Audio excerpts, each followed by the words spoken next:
A lot's been happening in the last week, especially natural disasters and the fallout from those events. In this video, I'm going to turn to our community to really find out the lessons that we should be learning from Hurricanes Beryl, Helene, and Milton. We're also going to take a look at the unprecedented nature of these three hurricanes and what really sets them apart. I'm also going to examine where we are in the war in the Middle East and the dark turn where we may be heading there. We'll also take a look at the election, now just 24 days away at the time of recording this video, and what you should be preparing for that event. Plus, we'll have another great giveaway, and I'm going to show you some of the updates for our property we're developing for the channel, plus a couple of new recent members of the City Prepping Security team, so you'll definitely want to stick around for that. Let's jump in.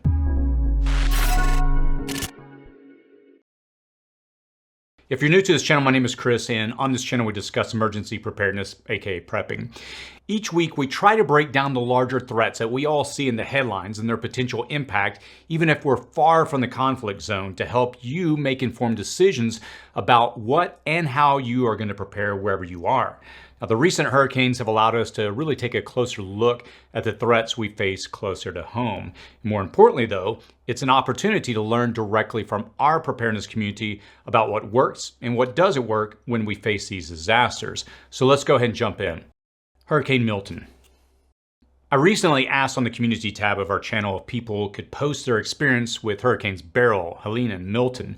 More specifically, I wanted to know how their preps helped them or didn't help them, what they might do differently in the future, and what they've learned. And the community really responded. I'm going to run through some of these comments. NATV6558 wrote, "I live in Asheville, North Carolina, and Hurricane Helene was so devastating in our community and surrounding areas. I will say my preps were so important," as an understatement. "We were out of electricity for 6 days, no internet for 8, and it's almost been 2 weeks with no water. They're saying about 4 more weeks without running water. Now, having drinking water on hand with a Berkey filter, generator, extra food, extra gas, and a hand crank solar radio was the most important of all our preps. That $10 radio was our lifeline to stay in the know when no one could communicate. How essential. I know what I'm getting relatives for Christmas this year." At Snurgle Dragon, also in Asheville, wrote, "Between my location and my prepping supplies, we've all been doing well. We've had no cell for 4 days, no power for 6, no water until just a couple of hours ago, and still no Wi-Fi. This experience was a good testing ground to really see what worked and what we need to tweak some." At JR-8R2XS wrote, "In the middle of being hit by Milton, we've seen multiple tornadoes array around here, but no major damage so far. The folks over by Tampa Bay are gonna get hammered though. Prayers." At $2.4855 wrote, "Houston, Texas Beryl was without power for 4 days. Have a father who suffers from dementia and only had a small generator, enough to power a fridge and a window unit. Since then, I've gotten a dual fuel generator along with our quick connect to our natural gas line. Powers my whole house. Weather reports were saying heavy rain, but later reported to expect heavy winds. If I'd known that earlier, I would have evacuated."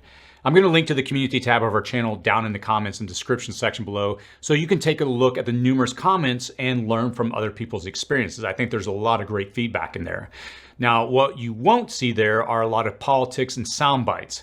I mean, sure, there's a couple of comments like that because you can't escape that part of our modern culture, but mostly it's just people with stories of what worked and what didn't, or they wish they had thought of before the hurricanes. What you will see is a lot of people in our community concerned about our community. That's probably how it should be. And I think it's an invaluable tool to make your preps stronger despite what disaster you face in the future. Knowing what worked or didn't work for this particular type of extreme weather disaster will translate into preps for any disaster that you might face in the future. That's also what this community is all about, helping each other. So please check that link out in the description and comment section below after watching this video, because we all have to talk about this series of hurricanes and do a little review of them with particular attention given to what's making these once-in-a-lifetime storms so unique and so frequent. At the time this video airs, Hurricane Milton, or hurricane being called one of the largest to ever hit the western side of Florida, another once-in-a-lifetime storm, hit landfall and has traversed Florida. It hit as a Category 3 hurricane and maintained 120 plus mile per hour winds across the state. And this is the third major storm this hurricane season, and it may not be the last. Milton will also be known as the Gulf's strongest Category 5 late season storm ever on record. And the first was Hurricane Beryl. Hurricane Beryl was unique as the earliest ever recorded Category 5 hurricane in the Atlantic and the strongest ever for July, with winds reaching 165 miles an hour. Beryl unfortunately left significant devastation in the Caribbean, damaging 98% of buildings on Grenada's islands and causing widespread power outages in Texas. It also dumped a record amount of rain deeper inland than was forecasted. So are Beryl and Milton both record-shattering and historic Category 5 hurricanes merely bookends for an odd hurricane season, or are they harbingers of a new normal where record after record will continue to fall? This remains to be seen. Though initially projected to be an active season, we saw a significant lull in activity as the Saharan dust blown into the atmosphere over the ocean created conditions that were not conducive to hurricane formation. But this dust, however, was suppressed by a once-in-a-lifetime record rainfall in the Saharan desert. And at that time, we warned on this channel that we should not be lulled into thinking hurricanes were done for the season. And we were right, unfortunately, with that assumption when Hurricane Helene formed, rapidly intensified, sucking in massive amounts of moisture, and then made landfall between Tallahassee and Tampa. What made Helene unique, though, was the impact it had on Georgia, South Carolina, and especially North Carolina. Hurricane Helene struck communities in North Carolina that had once been considered relatively safe from extreme weather, and many were touted as climate havens and deemed safest from extreme weather events. And this underscored what catastrophic weather events can happen anywhere. On Helene, let's look at what we know from reports earlier this week. So far, FEMA has provided extensive support in response to Hurricane Helene, including more than $137 million in assistance to 6 southeastern states. And this includes deploying over 7,000 federal personnel in the National Guard from 10 different states, distributing nearly 15 million meals, 14 million liters of water, 157 generators, and over 500,000 tarps. Also deployed are the 82nd Airborne and the 101st Airborne. There are dozens of nonprofits, the Red Cross, Salvation Army, and Samaritan's Purse, all on the ground in these impacted regions. And there's really no shortage of boots on the ground. In North Carolina alone, more than 3,000 residents have been rescued with the help of over 1,200 urban search and rescue personnel, with $100 million in federal transportation funds being allocated to repair roads and bridges damaged by the storm. In the most heavily damaged area, the roads follow the rivers, but it was never anticipated that those rivers would rise by 20 feet or more. The North Carolina National Guard announced just last Thursday that its air assets had completed 146 flight missions, resulting in the rescue of 538 people and 150 pets. Now, surely those numbers have increased substantially since the reporting last week and even earlier this week, but unfortunately, we're all forced to move on from Helene to brace for Milton. And as debris from Helene littered the streets in Florida, a frantic effort to clear that debris was made while millions evacuated ahead of Milton. This is one of those disasters that has a long buildup to it. Though a powerful Category 5 earlier this week, it did make landfall as a Category 3. And the strong wind shear thankfully caused a rapid decrease in the hurricane's intensity. But still, it remained one of the largest hurricanes with a massive wind wall and high sustained winds to ever make landfall on Florida's western side. And Milton's storm surge, it was a major concern, with forecasters predicting heights of 8 to 12 feet in the Tampa Bay area and potentially reaching 9 to 13 feet south of the landfall location. Fortunately, a storm surge at that level did not materialize. The wind wall effect of Milton, with its massive size and strength, contributes to dangerous conditions along the coast, even after it weakened to a Category 3. This resulted in one of the largest outbreaks of tornado warnings that we've ever seen in this region. And the combination of a strong wind wall and high storm surge across a wide region creates a particularly hazardous situation, especially near and south of its landfall location. Now, obviously, our thoughts are for the safety of all of those Floridians who were in and around the path. Florida is accustomed to hurricanes, but not accustomed to them happening in rapid succession of each other, not in this particular path, not with so many unique characteristics to them, from the record millibar readings to the precipitation levels to the sheer size of them and their wind walls. And there's always been a hurricane in the past to compare these two, but I don't think we've seen such devastation so close together with so many unique characteristics. And look, I like to pull back and zoom out on these events as much as possible to really see the bigger picture. When I do that, my takeaways are that catastrophic weather events aren't confined to the coast. These storms are taking longer and deeper paths onto land, and they're bringing higher amounts of rain and stronger winds with them. And certainly, if you're anywhere on the eastern side of the United States, you're going to want to take prepping precautions to make sure that you have food, water, and power for 3 weeks or more. It's not a question of if our infrastructure is going to fail, but it's really a question of when. And it might not be from a hurricane per se, but extreme weather is going to impact your area at some point in the future, just as it's hitting many right now in the present. You should not ignore what's inevitable, specifically for those in the increasingly wider path of these hurricanes. Understand this is a yearly occurrence, and this particular season is not over yet. Hurricane Milton, with its rapid intensification and 180-mile-per-hour winds, really highlights the increasing power and danger of modern hurricanes. Stronger, longer-lasting storms are becoming more frequent, putting coastal regions and even inland areas at greater risk. Millions of Americans, they remain vulnerable due to inadequate infrastructure, optional flood insurance, and slow recovery efforts. And as these storms intensify and push farther inland, preparation and response must improve to mitigate the damage. And that preparation has to start with you, because waiting for roads to reopen, debris to be cleared, fuel supply lines and electricity to be restored, or even floodwaters to recede can take time. And surviving these days and hours depends upon what you prepare today. So what do you think? Is this the new normal for hurricane seasons? What are you doing to prepare for this possibility? Let us know in the comments below. Israel. This week marked a year after Hamas, an Iranian proxy military organization based in Gaza, attacked Israel, killing approximately 1,200 people and taking about 250 hostages to Gaza. And their thinking was that these hostages would act as a shield to protect them from Israeli retaliation and counterstrikes. And that has proven not to be the case, as Israel relentlessly waged a war against Hamas that resulted in the deaths of nearly 42,000 people and displaced most of the 2.3 million population. Israel has been attacked by Iran's proxy armies in Yemen, Lebanon, and Syria as well. And recently, Israel has sought to destroy Hezbollah in Lebanon by first detonating pagers, then two-way radios, then airstrikes and surgical strikes, which have resulted in most of the established Hezbollah leadership being neutralized, along with the multiple Iranian military leadership advising these militants. And when we pull back on this war, we can see that Iran is waging a proxy war in Israel, but Israel is not likely to let that continue. What concerns me here is that Iran has been unable to successfully counterstrike, which puts them in a more desperate position. They are assuredly having difficulty resupplying and training their proxy forces, as evidenced by Yahya Sinwar, the man responsible for launching the October 7th attacks on Israel, calling for suicide bombings to resume. Iran has attempted 2 major missile attacks against Iran since October the 7th, launching over 300 missiles from its country and targeting Israel. Almost every one of them was intercepted and destroyed.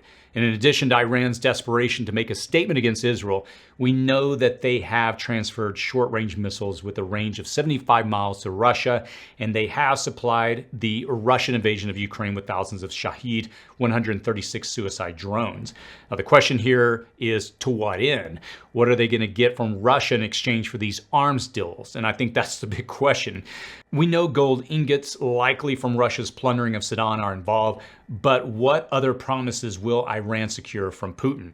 As Iran and Russia get more desperate for a win in their respective wars, it's possible we're going to see Hezbollah and other heavily equipped Iranian-supported proxy armies attacking Israel out of Syria. And the desperation of these two countries may result in an exchange of missiles for nuclear materials, which could dramatically escalate Iran's nuclear capabilities.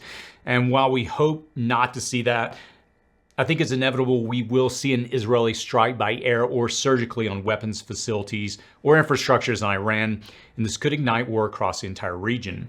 Though the war is a year into the conflict, it isn't likely to end anytime soon, and there doesn't even seem to be an off-ramp ahead that could lead to a semi-stable peace deal. And while the UN decries Israeli retaliation and Iran's continued escalation, we're going to continue to monitor this conflict and all its moving parts. Look, it's easy for us to not think about it. After all, it's thousands of miles away, and many countries somewhat passively supply weapons and don't commit their troops to the conflict. But it does have a specific impact on our prepping. On the extreme end of the scale, we could slip into a larger world war. And on the closer side of the scale, the supply chain is under constant threat, whether that's by the Houthis attacking ships in the Suez or the flow of oil from the Middle East being put into jeopardy.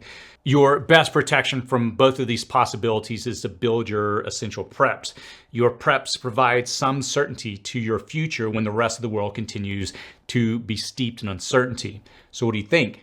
After a year, is this conflict in the Middle East any closer to a resolution? Can it ever end? Let us know your opinion and thoughts in the comments section below. Giveaway. This week's winner will receive an Essential Knots kit with 48 knot tying instructional flashcards. To participate in the giveaway, all you have to do is comment on this video, give it a thumbs up, and complete the giveaway form linked in the description section below. This information will only be accessible to our team here at City Prepping. And using a random selection tool, next week we'll choose a winner from the entrance and reach out to you via the email that you provided on the submitted form. So congratulations to our last giveaway winner for the Camelback Eddy water bottle with integrated live straw, Andy Eucalyptus. I'm sorry if I mispronounced that. It's an interesting name, great name. We'll get that sent right away to you. Elections. So when this video is released, we're going to be just 24 days until election day. And on one hand, I'm eager to get there and put this election behind us. And I'm hopeful that we can become less divisive in the future and heal some of these deep divisions over the next several years. But on the other hand, I'm a pragmatist. I am extremely concerned about the United States elections. I'll just be honest with you. Right now, it's one of the deepest concerns I have about my own country, and I'm guessing you probably are as well. I reflect back to the Bush versus Gore election of 2000 and how Al Gore conceded that election by saying, "Tonight, for the sake of our unity as a people and the strength of our democracy, I offer my concession." We found out long after that concession that the Brooks Brothers riot was orchestrated and not a spontaneous citizen uprising that stopped the vote recount. Those same individuals ended up getting a position in the new White House staff. And in this election cycle, it's highly probable that neither side will concede, even if the overwhelming majority of the popular vote sways in favor of one of the candidates. In this election cycle, we may not see the hallmark of American democracy, the peaceful transfer of power. In this election cycle, we will see hundreds, if not thousands, of court cases and challenges being filed. And look, let's be honest, it's going to get contentious. Misinformation motivating the actions of some is a given. I just don't see how we emerge from this one as a country without some significant bumps, bruises, and scrapes, and that's an understatement. But hopefully we emerge without any gaping and unhealable wounds. And as you take the lessons from these hurricanes and turn to your preps for this winter, remember to also prep for the high potential of civil unrest. You need to prepare for a tumultuous post-election day period that may result in your safest location being inside your own home. So what do you think? Do you see this election going off without a hitch? Let us know your opinion and thoughts in the comment section below. Let me say this as simply as I can. The reason we prepare is for any event, man-made or natural, that puts us without the modern conveniences of infrastructure, first responders, or outside assistance. And that can be the roads being washed out, the power getting knocked out, or chaos in the streets. And it doesn't matter, your preps are going to get you through whatever disaster you may face. And if you need a reason to prepare, you can look at the threat of hurricanes, a looming world war, or election chaos. And whatever your motivation, I hope you are inspired to get prepared and become less dependent on these systems and infrastructures and architects that continually fail year after year and event after event. And at the end of this video, I'm going to link to two videos that I'll hope will help you on your preparedness journey. One is building a 3-week supply of food, and the other is about proper storage of water. If you have just 3 weeks of food and water, you're going to make it through most disasters, whatever they are and whatever their cause is. And before we wrap this up, let me give you a walkthrough of what I'm doing on the property. So I'm here at the property recording. I want to walk you through some of the things that I've been working on, some of the challenges I've hit, some of the things that have actually gone right, where things are going next, and I'll introduce you in just a second to our new two city prepping mascots, Romulus and Remis. But let me go ahead and get you started out the front of the property. I'll flip the camera around and I'll walk you through some of the things that we've been working on here. Okay, so right now I'm standing with the fence to my back, and I'll just show you something that's kind of funny. I picked up the dog Romulus first a couple of weeks ago, and every night he kept getting out. And so the previous owners had put this cattle fencing here to close the gap, but somehow he was able to squeeze out or squeeze under, I don't know. So I had to I know this looks horrible, but I had to barricade it, and I'm going to get that fixed here in about a week or so. We'll drop the fence down, and then we'll put a new post in here so he can't, slide out. But anyway, I put so many bricks here, but he kept moving them every day, and finally I just jammed a bunch of stuff in here and he quit. But one of the things that I've been working on is the front yard. And let me just zoom in here. We level that off. I had a contractor come in and really grade this hill, level this off correctly. The previous owners had, just a really odd setup, or they just hadn't graded it properly. So we've now set it to drain properly to run down this hill. And I'm gonna come back here starting at the beginning of November, and we're gonna go ahead and start building this area out here to build our off-grid gardens. We'll put in a greenhouse, we'll put in solar, small solar, not a big. We'll put an actual array on the house here pretty soon. But we're gonna use this area, as I've talked about before on the channel, as what we're calling our suburban off-grid backyard, where we're gonna show you how to build a self-sufficiency environment in a pretty small environment, and we're gonna document that process for you. One of the things also I'm going to be doing here pretty soon at the end of the month is we're going to have these trees topped. These are eucalyptus, and the challenge with these is that they're basically a big fire hazard. So we're just going to have the tops cut off at the end of the month. We're not doing it now because if we did, beetles could get in while it's still warm. We're going to wait till the cool season to prevent any damage to the trees. I've mentioned this, I can't recall if I've mentioned this on the channel, but we recently had this area cleared right here, and this was a big fire hazard that was identified by a fire inspector. But we had a lot of hives that we found for hornets. So I've been hanging up these various bags on the, oops, sorry, my finger's there, but these various bags right there, as you can see, and they've actually done a phenomenal job of capturing the hornets, and pretty much the nests are gone. So that's been very helpful. But let me walk you forward over here to this area again that we're going to be developing we'll start really in earnest at the beginning of November. The next big thing I have to do is move this propane tank. I've got a contractor that's going to come by, and we're going to look at moving it over to the fence line so we can, again, really designate this area for development for the channel. And again, that's where the barn's at, where I do a lot of my filming here over the last several weeks, where I've been doing a lot of the solar projects, and we're going to be working on that next to put up solar panels on the top and continue to use that environment to test and show the different solar generators that we test on the channel. Okay, so again, we're gonna move the tank. The other issue is, and I've showed you this before, but we have a well house down here, and this is where we get our water. I'm not quite sure what the depth is, but we've recently had the water tested, and they found that it was pretty bad. So we're gonna have to go through and add a new filtration system and get that fixed. Here comes Rema. She's a sweetheart. So she, when I first got her, she was just so standoffish, but she's really been warming up here lately. But what we're gonna be working on here pretty shortly is getting that water filtration set up so I can, get drinking water in the house. When they tested it, they said typically in water, the contaminants are around 0 to 50 parts per million. When they were testing it, they found it was closer to 900. So they were like, yeah, just don't drink it. So let me flip the camera around here, and I'm gonna show the dogs and tell you a little more about them. Okay, so I wanted to show you the dogs. Yeah, Romulus is getting pretty excited already that I'm stepping down to his level. So this is the boy. This is Romulus, and he's become very, very protective of me. If a contractor or something comes on the property, he starts growling and he lets him know he's not comfortable with him. So he's a sweetheart. He's really gentle dog, but again, he's not afraid to growl or let people know he's not happy with them. I'm gonna turn over here. He's circling me up, so he just wants some loving. I talked about on the channel here recently. We've had a couple of break-ins over. Well, one break-in, and then someone came on the property and they shouldn't have. Were looking through the windows a couple of weeks ago. So I went down and picked him up, and since then, obviously not having that issue because, well, he's got a nice deep growl, and yeah, just don't want to come in contact with him. I'm gonna flip the camera around because he's trying to take it over. Hold on one second. Okay, so he really wants to be in the camera. He's very needy dog. He's a sweetheart, and those are his droopy eyes. He always does when he wants attention. So this is the boy, and according to the animal shelter where we got him, they came as a pair. And the last time I tried to film them together in the video, they got jealous that I was petting one, and they'd gotten this huge fight. So hopefully in today's video, I'm not gonna have that problem. I do find with their hair, I constantly have to clean it. They get these foxtails in them, and they get these burrs, and they just have a thick hair. So I've got to constantly groom them to prevent that, as I don't want, this to get in and then become infected. And as you can see, he's got, yeah, it's a pretty thick hair. So this stuff, he's like a magnet for these foxtails. So his sister over here, Remis, let me see if I can walk over and talk to her without Romulus getting mad. Come here, girl. Yeah, she's a sweetheart. So, yeah, oh, sure enough, he's already mad. Yeah, he gets jealous real quick. But this is a girl, and she's got a nice thick coat.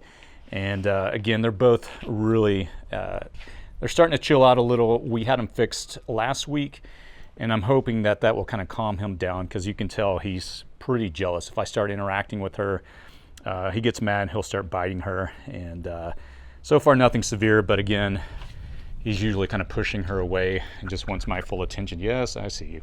Yes, I know. So she's kind of gotten used to it. I have to, when I go to feed her, I have to put her off separately in the backyard. I have to close the fence and let her eat by herself, and then, you know, section him off.